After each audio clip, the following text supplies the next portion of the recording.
पोड़ पिठा समस्त खायापी बहुत भल लगी था। आम तो साधारणतः मिठा देकी पोड़ पिठा करती। आज किंतु आम चीनी कि गुड़ न देकी बिना मिठारे बिरी चावल देकी पोड़ पिठा करवा। ये है बिरी चावल पोड़ पिठा खायापी बहुत भी हेल्दी होता है। आजकल प्रायतः डायबिटीज घर अच्छी तेणुक मु बिना चीनी बिना गुड़ नहीं गोटे पोड़ पिठा आनी। आशा कर वीडियो भल लगे तो आप समस्त वीडियो को वाच कर। नमस्कार, जय जगन्नाथ, जय माँ गायत्री मानस। आपन को स्वागत अच्छी रोसे मानस को बिरी चावल पोड़पिठा देखो साधारण भाव चावल नहीं घर चावल आपड़ चाहिए अन्य कौन चावल भी नहीं पारे। ये मुझे चावल को भिजे देती आपड़ चावल निज अनुसार के ने जापर। ये देखो मुझे बिरी 250 ग्राम को चावल 250 ग्राम नहीं समुदाय कि 500 ग्राम 500 ग्राम चावल बिरी उभय को नहीं जाइए। एवं मुझे बाटिदेवी अलग अलग बाटिदेवा।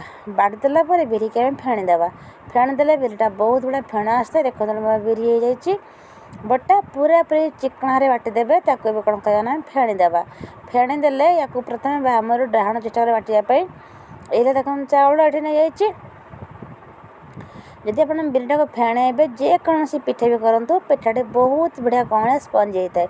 ये बिना सोडा इनो किसी दरकार ना केवल बास एतिक आम हाथ खाली बुलेबार अच्छी। एवं देखो आप बिरी की देखी जान के अल्प बिरी थी। ए बिरी फेण के आप देखी जानपारे के फ्लपी हो गला मो बिरीटा।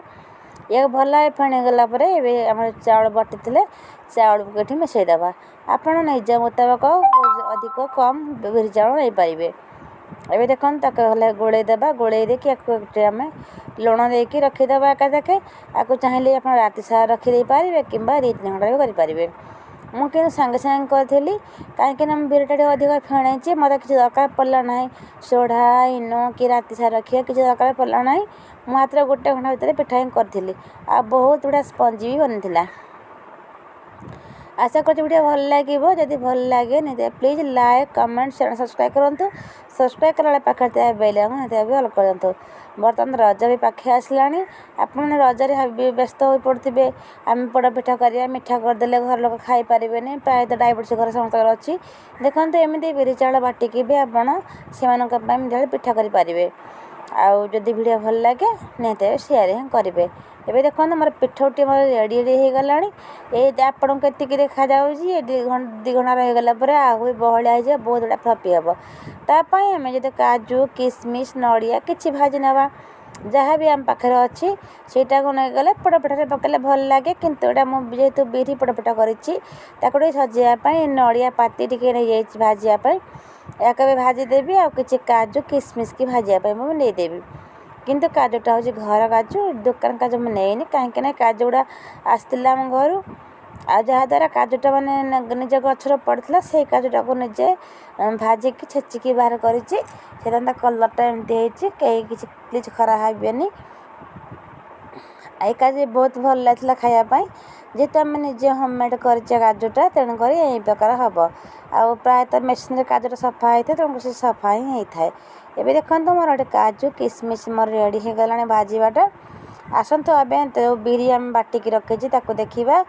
एवं देखो 1-1.5 घंटा हो सारा। देखो केते सुंदर फ्लपी होती। पिठटा मुझे सबदिक पिठा करी मात्र गोटे कंसा भाया पिठा करी आ सब रखीदे पिठा करने मुझे रखीदे सारा आपको देखेबी। देखो मुझे गोटे काढ़देली भल बास्ना टी नहीं अदा कोरिकी नहीं जाइए मुठी अदा आप छेचिकी नहीं पारे। ये गोलमरीच गुंड गुजराती गुंड आ पान मधुरी यही सब जिनस पकड़े बहुत भल लगे। आप जानते पोड़ पिठा में जहाँ जहाँ पकाती सब पका तो बहुत बड़ा टेस्ट लगे।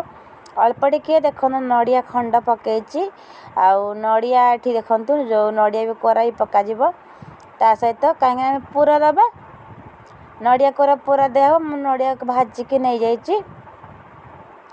आ देखो ऊपर सजाइवाई देती तेणुक मीठा अल्प नड़िया पकई आपको आम प्रेसर कुकर बनइबा। देखो ये मोर 5 लिटर प्रेसर कुकरटा एवं गैस मोर ऑन अच्छी तेल मुझे घी पकईदेली।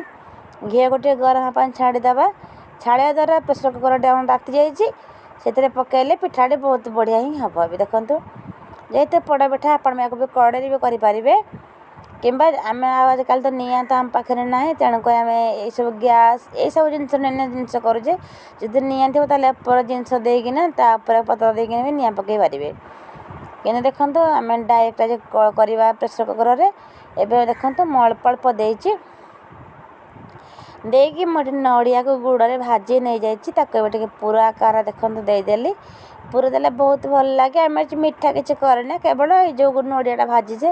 ଆପଣ ଯଦି ଏତିକି ବି ମିଠା ଖାଇବେ ସମ୍ପୂର୍ଣ୍ଣ ଭାବେ ନଡ଼ିଆ ଖାଲି ଖଣ୍ଡ କରିକିନା କିମ୍ବା ଖାଲି ଚୂନା କରିକି ଦେଇପାରିବେ। ଏଇଟା ଆପଣଙ୍କ ଇଚ୍ଛା। ମୁଁ ଟିକେ ମାତ୍ରା ମିଠା ଦେଇଛି, ବେଶୀ ଦେଇନି। ଏବେ ଦେଖନ୍ତୁ ଆଉ ଟିକେ ପିଠଉ ଦେଇଦେଲି, ତାପରେ ଆଉ ଟିକେ ନଡ଼ିଆ ପୁର ଦେଇଦେବା। ମାନେ ବେଶୀ ନୁହେଁ, ବେଶୀ ବଡ଼ ସାଇଜ୍ ନୁହେଁ କି ବେଶୀ ସାନ ସାଇଜ୍ ନୁହେଁ, ମିଡ଼ିୟମ୍ ପିଠାଟେ କରିଛି ଏଠି। ଯେହେତୁ ଏଇଟା ମୋର ବଡ଼ ପ୍ରେସର୍ କୁକର୍ଟା 5 ଲିଟରଟା, ତେଣୁକରି ମୁଁ ଛୋଟଟି ଏଠି କରିବାକୁ ଚାହୁଁଛି। ଯେମିତି ଗୋଟେ କଂସାରେ ପିଠଉରେ ଯେତିକି ପିଠା ହେବ ମୁଁ ସେତିକି ହିଁ କରିଛି। ଦେଖନ୍ତୁ ତାପରେ ଆଉ ଗୋଟେ ଲେୟାର୍ ପିଠଉ ଦେଇଦେଲି। ଏବେ ଦେଇଦେଲା ପରେ ଆମେ ତାକୁ ଟିକେ ପୁଣି ସଜେଇଦେବା। ସେମିତି ଆକାରରେ ପୁର ଦେବା, ନଡ଼ିଆ ଖଣ୍ଡ ରଖିଥିଲି ତାକୁ ଟିକେ ସଜେଇଦେବା, ତାହେଲେ ବହୁତ ଭଲ ଦେଖାଯିବ। ନହେଲେ ଖାଲି ବି ପୁର ଦେଇକିନା କରିପାରିବେ। ଆଉ ଯଦି ନଡ଼ିଆ ପୁର ନ ଦେବେ ତାହେଲେ ଖାଲି ନଡ଼ିଆ ଖାଲି କୋରିକି ପକାଇଦେବେ କିମ୍ବା ଖଣ୍ଡ କରି ପକାଇବେ, ବହୁତ ବଢ଼ିଆ ଲାଗିବ। ଏବେ ରେଡ଼ି ହେଇଗଲା। ଆଉ ଦେଖନ୍ତୁ ମୁଁ ତାକୁ ଟିକେ ସଜେଇଦେଲି। ଏ ସଜେଇବାଟା ହିଁ ଅପସନାଲ୍ ଅଛି, ଯଦି ଆପଣ ଇଚ୍ଛା ସଜେଇବେ, ନହେଲେ ନାହିଁ ଖାଲି ବି କରିକି ଖାଇପାରିବେ। ଆମେ ଯେଉଁ ନଡ଼ିଆକୁ ଭାଜିଥିଲେ ସେ ନଡ଼ିଆକୁ ପାତି ଆକାରରେ ଦେଖନ୍ତୁ ଦେଇଦେଲେ। ଏହାପରେ କ'ଣ କରିବା, ତାକୁ ଘୋଡ଼ଣୀଟା ଘୋଡ଼େଇବା, କିନ୍ତୁ ପ୍ରେସର୍ କୁକର୍ର ଯେଉଁ ଆମ ଅଛି, ପ୍ରେସର୍ କୁକର୍ ଯେଉଁ ରବର ଅଛି ଆଉ ତା ସହିତ ଅଛି ହୁଇସିଲ୍ଟା, ସେଇଟାକୁ କାଢ଼ିଦେବେ। ନହେଲେ ହୁଇସିଲ୍ ଦେଲେ ସବୁ ପିଠା ଛିନଛତ୍ର ହୋଇଯିବ, ଆଉ ପିଠା ହିଁ ହେବନି। ଏବେ ଦେଖନ୍ତୁ ମୁଁ ପ୍ରେସର୍ କୁକର୍ର ତାରଟି କାଢ଼ି ଦେଇଛି, କଭର୍ଟି କାଢ଼ି ଦେଇଛି, ଆଉ ହୁଇସିଲ୍ ବି କାଢ଼ି ଦେଇଛି। ଆକୁ ଛାଡ଼ିଦେବା। ଆଉ ଆପଣଙ୍କର ପିଠା ବଡ଼ ସାନ ଅନୁସାରେ ସମୟ, ମାତ୍ର ଏଇଟା ଲାଗିଥିଲା ଅଧଘଣ୍ଟେ ବି ଲାଗିଲା ନାହିଁ, ପିଠା ହେଇଯାଇଥିଲା। ବହୁତ କମ୍ ସମୟରେ ହେଇଯାଇଥିଲା ପିଠାଟି ହେଲା କି ନା ଜାଣିବା ପାଇଁ ଟିକେ ଛୁରୀ ନେଇଯିବେ, ଛୁରୀ ଏମିତି ଦେଖିଦେବେ। ଦେଖନ୍ତୁ ମଝି ଭାଗ, ପ୍ରଥମେ ମଝି ଭାଗ ସବୁବେଳେ ଦେଖିବେ।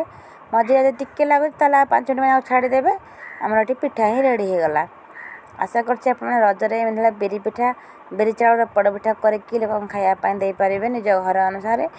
ଆଉ ଆପଣ ଜଣେ ମିଠା ପୋଡ଼ପିଠା ବି ଦେଇପାରିବେ, କିନ୍ତୁ ମିଠା ଯେଉଁମାନେ ନ ଖାଆନ୍ତି ତାଙ୍କୁ ଏମିତି ଦିଅନ୍ତୁ। ମୋର ଏବେ ପିଠା ରେଡ଼ି ହେଇଗଲା। ଆସନ୍ତୁ ତାକୁ ଦେଖିବା। ଦେଖନ୍ତୁ ତା ପଛ ପାଖ ମୁଁ ଦେଖାଇ ଦେଇଛି। ଆକୁ ମୁଁ ରାତିରେ କରିଥିଲି, ସକାଳୁ ଦେଖନ୍ତୁ କେତେ ସୁନ୍ଦର ଭାବରେ ପିଠା ହେଇଛି। ଆପଣଙ୍କ ଏଇନା ଖାଆନ୍ତୁ, ଅନେକ ଖୁଆନ୍ତୁ। ଆଗାମୀ ଭିଡ଼ିଓରେ ଦେଖିବେ ମୋର ମିଠା ପୋଡ଼ପିଠା କିମ୍ବା ସୁଜି ପୋଡ଼ପିଠା ଦେଖିବେ। ସେ ପର୍ଯ୍ୟନ୍ତ ଭିଡ଼ିଓକୁ ଆପଣ ଅପେକ୍ଷା କରନ୍ତୁ। ରଖୁଛି, ଟାଟା, ବାଏ ବାଏ, ଜୟ ଜଗନ୍ନାଥ, ଜୟ ମା ଗାୟତ୍ରୀ, ନମସ୍କାର। ଦେଖନ୍ତୁ ପିଠା କେତେ ସ୍ପଞ୍ଜି, କେତେ ସୁନ୍ଦର ବନେଇଛି। ରଖୁଛି, ଧନ୍ୟବାଦ।